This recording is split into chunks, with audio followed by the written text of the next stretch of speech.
meminta foto keluarga. Kok berarti keluarga buat dia sangat berharga gitu kan.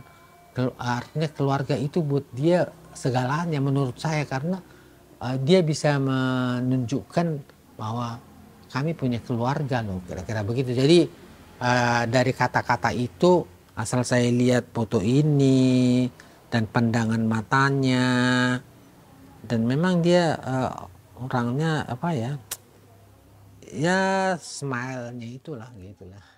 Demikianlah cara Payan Siahaan mengenang sosok Ucok Munandar Siahaan di tengah penantian mendapatkan keadilan bagi putra keduanya. Ucok adalah putra kedua dari pasangan Payan Siahaan dan Damaria Huta Barat yang ikut menjadi korban penghilangan paksa pada tahun 1998 silam. Beberapa hari sebelum terjadinya peristiwa Trisakti, tanggal 12 Mei 1998, Ucok sempat menelpon ibunya. Mahasiswa semester 6 Sekolah Tinggi Ilmu Ekonomi Perbanas ini meminta izin untuk merayakan ulang tahun bersama teman-teman di rumahnya.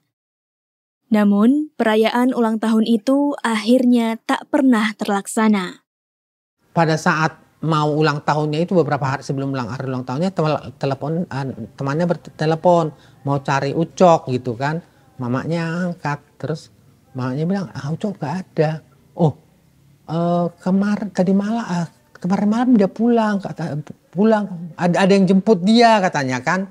Ada yang jemput, jadi saya kira dia pulang karena satu kos-kosan ini nggak satu kampus dengan dia kan. Jadi saya nggak tahu, saya kira temannya, kira-kira jam 8 malam katanya.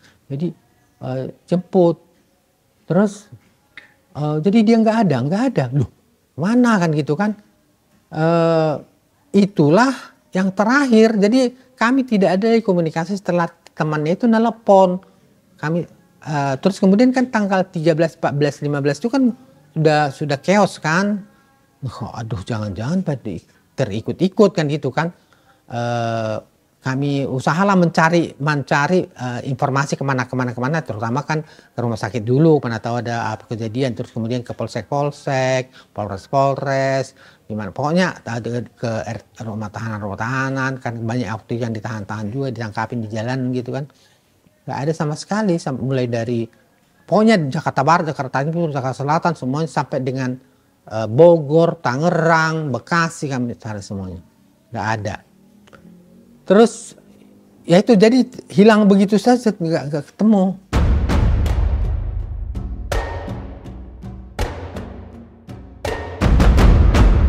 Kepemimpinan Orde Baru di bawah Soeharto sebagai presiden yang kembali terpilih pada pemilu 1997 menjadi pemicu awal gejolak politik di Indonesia.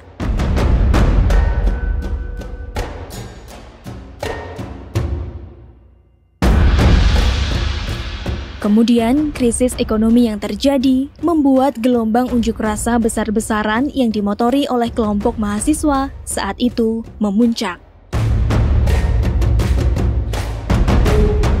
Pemerintah kemudian mencoba mengambil langkah stabilisasi melalui kekuatan Angkatan Bersenjata Republik Indonesia.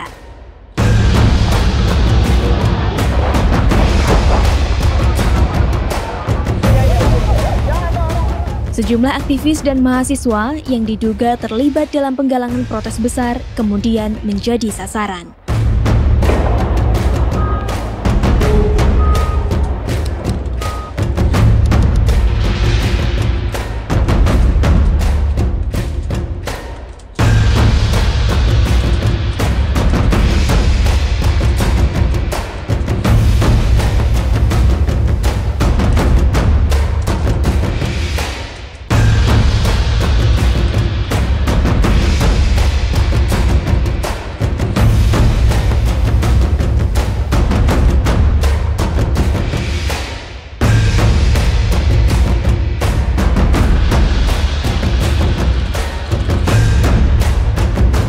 Masa transisi Orde Baru ke reformasi setidaknya tercatat 3 peristiwa pelanggaran HAM berat.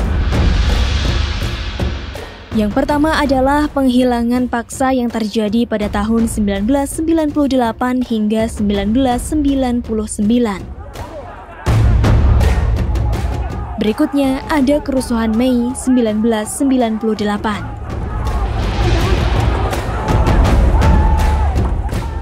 Dan yang terakhir, rangkaian peristiwa Trisakti, penembakan Semanggi 1 dan 2 yang terjadi pada tahun 1998 hingga 1999. Di mana keluarga korban masih terus mencari keadilan hingga hari ini.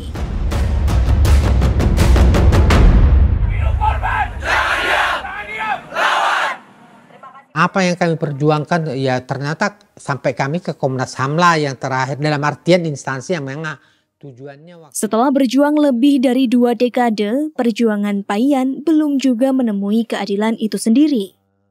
Bersama dengan Ikatan Keluarga Orang Hilang atau IKOHI, Payan telah menempuh berbagai cara untuk mengetahui bagaimana nasib anaknya.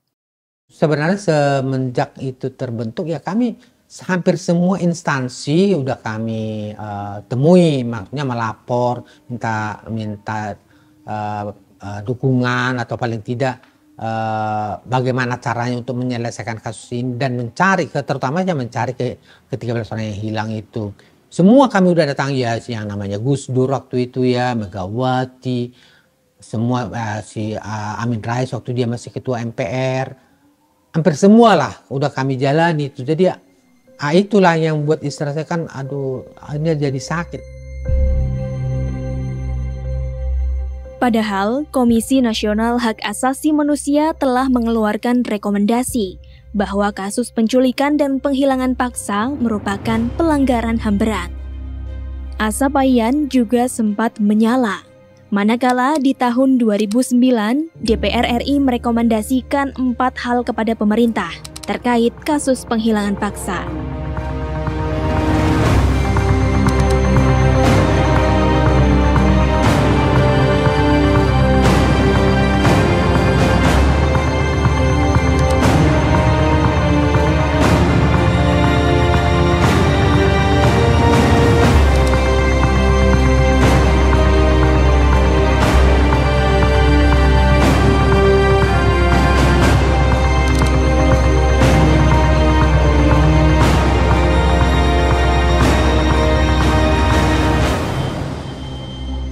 Sebenarnya posisi kami yang akhir-akhir ini, bukan akhir ini, mulai segitu kami sudah sebenarnya, oh ya, udah waktu itu kan rekomendasi itu pasti harus dijalankan presiden, pemerintah, karena itu kan payung hukumnya daripada itu kan kekuasaan tertinggi ada di DPR. Jadi artinya apa yang tugasnya DPR harusnya dilaksanakan oleh pemerintah kan. Nah itu ungkapannya bahwa ini berjalan. Tetapi kan sampai berjauh tidak berjalan. Akhirnya yang terakhir lah sampai saya kedua kali ketemu dengan Pak Jokowi itu, saya minta supaya yang rekomendasi nomor 3 aja lah, nomor 2 aja lah, itu melakukan pencarian 13 orang yang hilang itu. Karena buat kami seperti kami sudah uzur begini kan, kami tahu status itu aja lah, statusnya bagaimana, udah status hukumnya itu apakah sudah meninggal atau apa, itu kan. Memasuki usianya yang menapak usia 76 tahun, air mata Payan hampir mengering. Duka kehilangan putra tercinta kian dalam terasa. Sebagaimana duka korban dan keluarga korban pelanggaran HAM berat lain, meniti keadilan yang tak kunjung datang. Komnas HAM menghimpun, setidaknya masih ada rangkaian kasus pelanggaran HAM berat dalam kurun waktu 6 dasawarsa terakhir, yang kini masih dicari penyelesaiannya.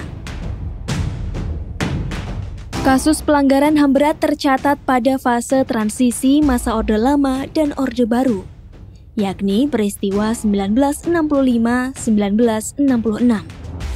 Di mana peristiwa ini dipicu oleh kebijakan negara untuk menumpas para anggota dan pengikut Partai Komunis Indonesia atau PKI usai mereka dianggap bertindak melawan terhadap negara. Berikutnya adalah rangkaian peristiwa pelanggaran HAM berat yang terjadi pada masa Orde Baru di bawah kepemimpinan Presiden Soeharto. Peristiwa diawali dengan pelanggaran HAM berat berupa penembakan misterius atau dikenal sebagai Petrus. Peristiwa itu terjadi dalam kurun waktu tahun 1982 hingga 1985. di mana korban yang menjadi target operasi ini adalah mereka yang dianggap pelaku kriminal, mantan narapidana, dan orang yang diadukan sebagai penjahat, di mana terjadi extrajudicial killing atau pembunuhan di luar proses hukum. Pada waktu yang berdekatan, pelanggaran HAM juga terjadi pada kurun waktu 1984 hingga 1985. Kasus ini dikenal sebagai peristiwa Tanjung Priok, di mana terjadi pelanggaran HAM yang dilakukan kelompok massa dengan menghilangkan 9 nyawa dari keluarga Tan Kyo Lim. Sementara pelanggaran HAM berat dilakukan aparat dengan menghilangkan nyawa sebanyak 24 orang. 4 tahun berselang, terjadi kasus pelanggaran HAM berat Talang Sari, di mana terdapat sebuah operasi yang dilakukan aparat kepada masyarakat secara sistematis. Kasus ini dikategorikan sebagai kejahatan terhadap kemanusiaan, yakni pembunuhan, pengusiran penduduk secara paksa, perampasan kemerdekaan, dan juga penyiksaan. Di tahun yang sama, juga terjadi peristiwa pelanggaran HAM berat di Aceh. Peristiwa itu bernama Rumoh Gedong dan Pos Satis. Kasus ini bermula dari pelaksanaan operasi Jaring Merah atau JAMER yang bertujuan untuk menumpas kelompok yang teridentifikasi sebagai Gerakan Pengacau Keamanan Aceh Merdeka. Aparat kerap memeriksa masyarakat atau saksi korban yang dianggap berhubungan atau mengetahui tentang GPKAM. Pemeriksaan dilakukan di sebuah tempat bernama Rumoh Gedong di wilayah Bili Aron dan Pos Satis atau tempat operasi militer tingkat bawah. Di dua tempat inilah kasus pelanggaran HAM berat terjadi. Memasuki era pasca reformasi, rangkaian peristiwa pelanggaran HAM berat masih terus terjadi. Kasus ini terjadi menyasar kepada orang yang dituduh sebagai dukun santet, yang kemudian berkembang menyasar kepada guru-guru ngaji, orang gila, dan bahkan petani biasa. Pembunuhan dilakukan oleh orang-orang terlatih yang disebut ninja. Bergerak dari kampung ke kampung dengan membunuh targetnya dan kemudian menghilang dengan cepat. Peristiwa berikutnya adalah Simpang KKA Aceh.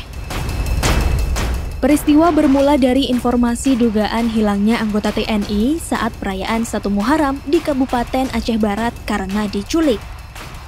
Informasi itu membuat aparat keamanan menyisir kampung-kampung untuk mencari anggotanya. Penyisiran dilakukan disertai interogasi warga dengan kekerasan serta penangkapan. Usai penangkapan tanpa dasar, TNI dan warga bernegosiasi agar penyisiran didampingi oleh tokoh masyarakat.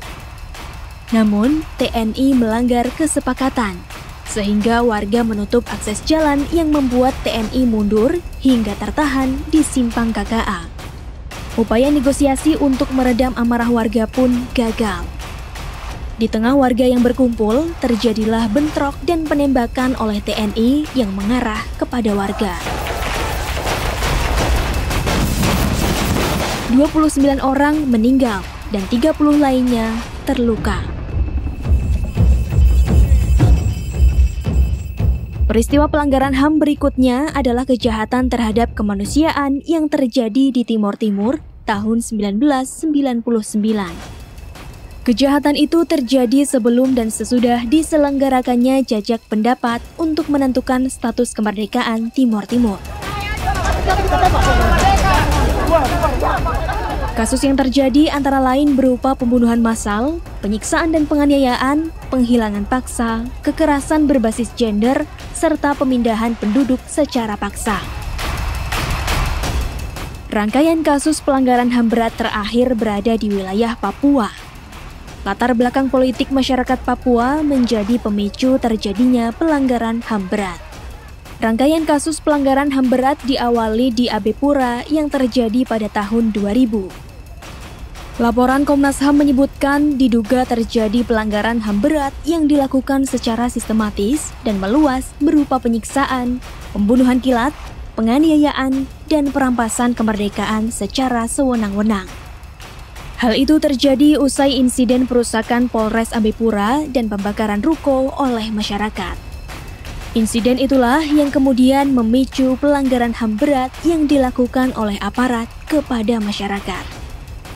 Setahun berikutnya, peristiwa pelanggaran HAM berat kembali terjadi di tanah Papua.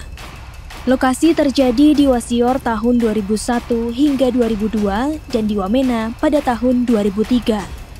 Peristiwa pelanggaran HAM di Wasior terjadi usai terbunuhnya 5 anggota BRIMOB dan 1 warga sipil di desa Windiboi. Proses pengejaran yang dilakukan aparat terhadap pelaku berakhir dengan peristiwa penyiksaan dan pembunuhan.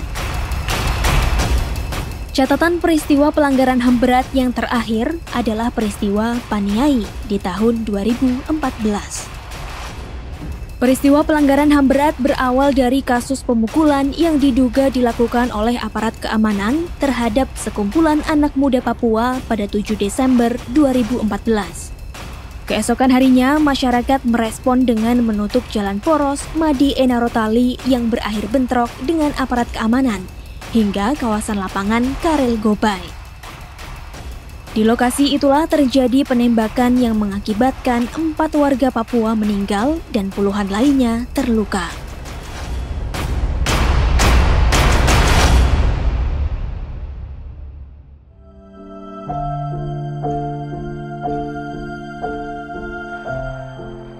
Dari rangkaian peristiwa pelanggaran HAM berat, proses pencarian keadilan masih terus dilakukan. Seperti halnya yang dilakukan Payan, salah satu korban pelanggaran HAM berat yang terjadi di era reformasi. Sama halnya dengan korban pelanggaran HAM berat lainnya yang terus meniti jalan untuk mencari keadilan.